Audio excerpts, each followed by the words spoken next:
All right, let's try the next case here. It's from 1966 in Ohio.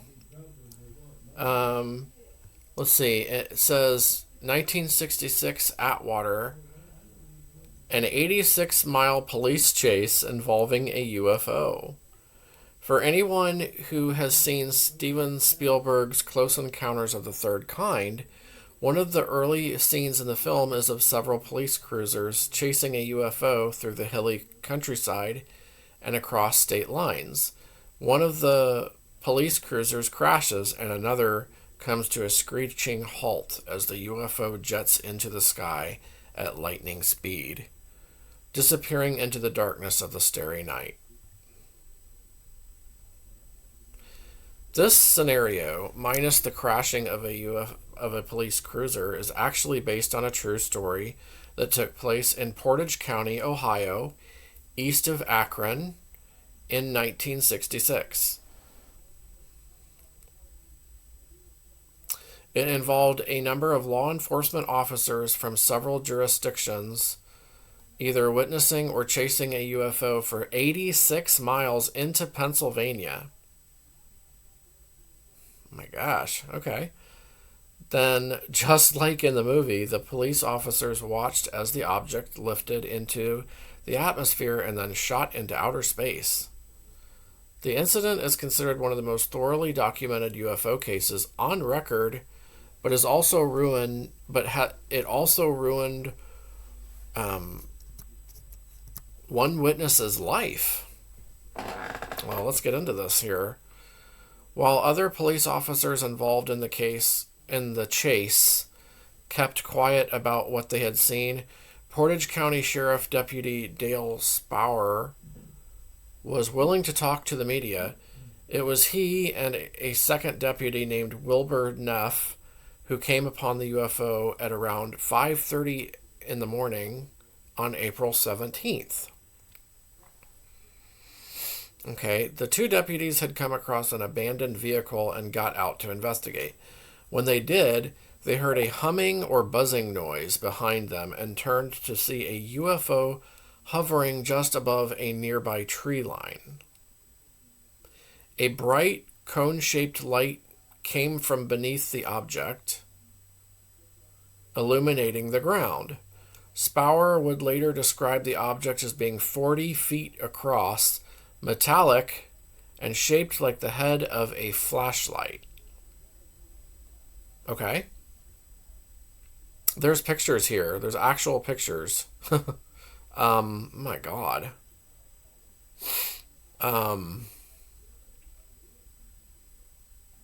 And, well, there's one picture I see. And then there's like some kind of a drawing here, a map drawing. Really interesting. This is an area I know well: Akron, Youngstown, Salem, Ohio. Yeah. Really interesting.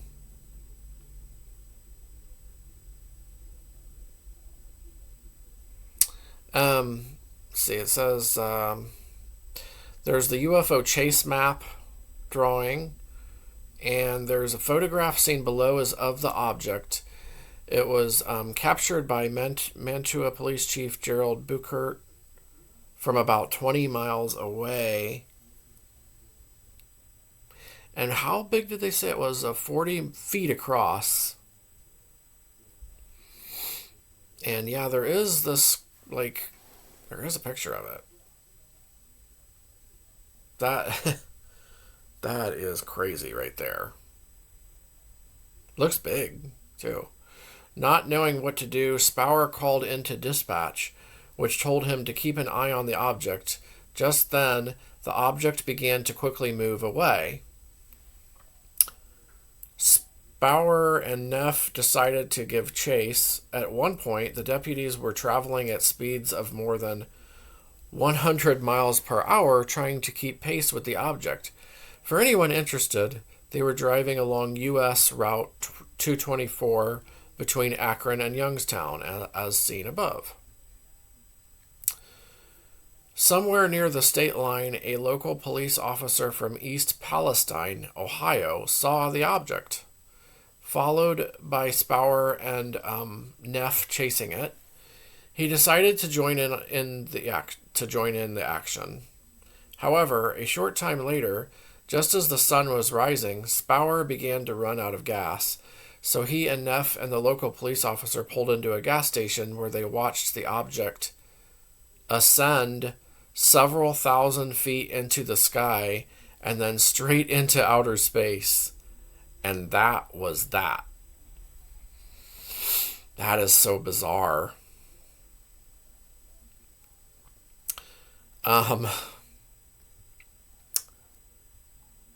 Yeah, that is crazy.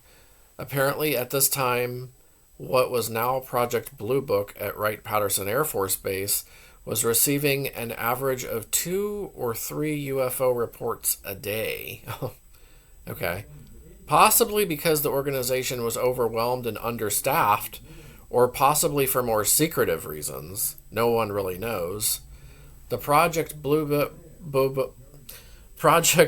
Book quickly determined and issued a statement that the 3 men had chased a satellite and then the planet Venus. Oh, come on. Case closed. No more discussion. Well, the planet Venus definitely doesn't look like the head of a flashlight.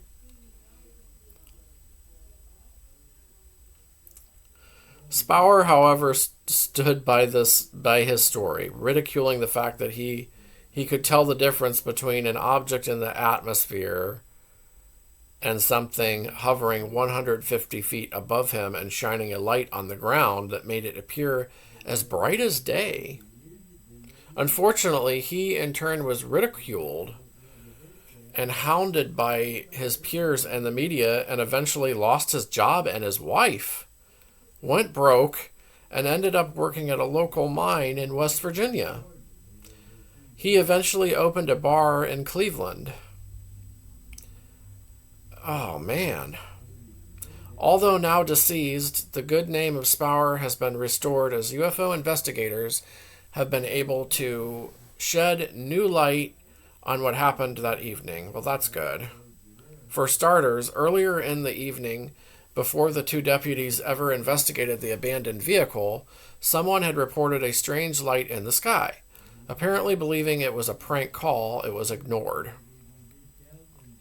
When Spower and Neff later spotted the UFO, they described it as emitting a white-blue light, and said it appeared to be egg-shaped, with some kind of antenna on it.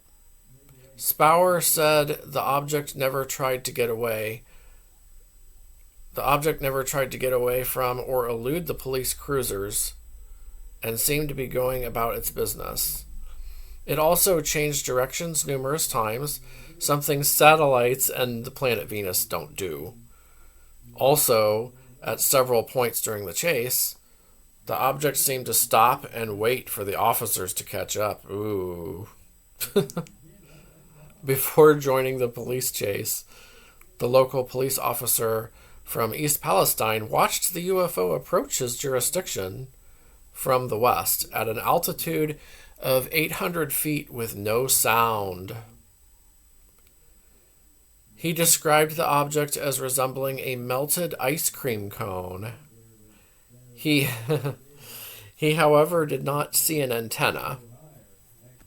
In Pennsylvania, the object was spotted by a stationary police officer and World War II veteran, as almost all officers involved in this case were, who described it as being shaped like a half of a football, and traveling about 1,000 feet off the ground. At first, he thinks it's an airplane that's possibly in trouble, but later he says he has no explanation for what he saw and believes it was a UFO. However, unlike Spower, he keeps his mouth shut. So it went into Pennsylvania and was spotted by another officer there.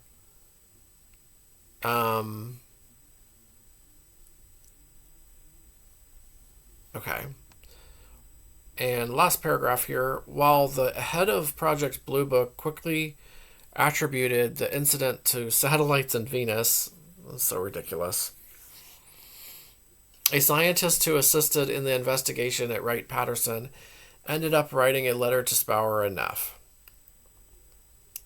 See what he says. In it, he stated that he and others, including the later head of Project Blue Book, Dr. Alan Hynek, did not agree with their boss's assessment of the incident. They believed that what the two men had chased was a real airborne object of some kind, but could not offer an explanation for what it was. Well, that's at least a better conclusion than a satellite or Venus. So that's that story from 1966. That is really interesting, for sure.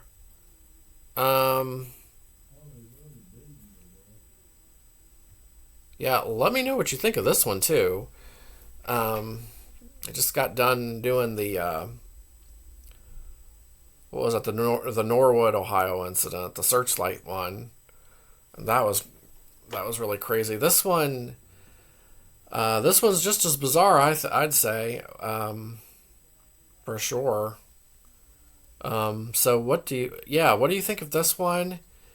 And do you believe the officers? I tend to, so far as I know, I tend to. I know that it's definitely not the planet Venus or a satellite that they were following. I mean, that's a really silly conclusion.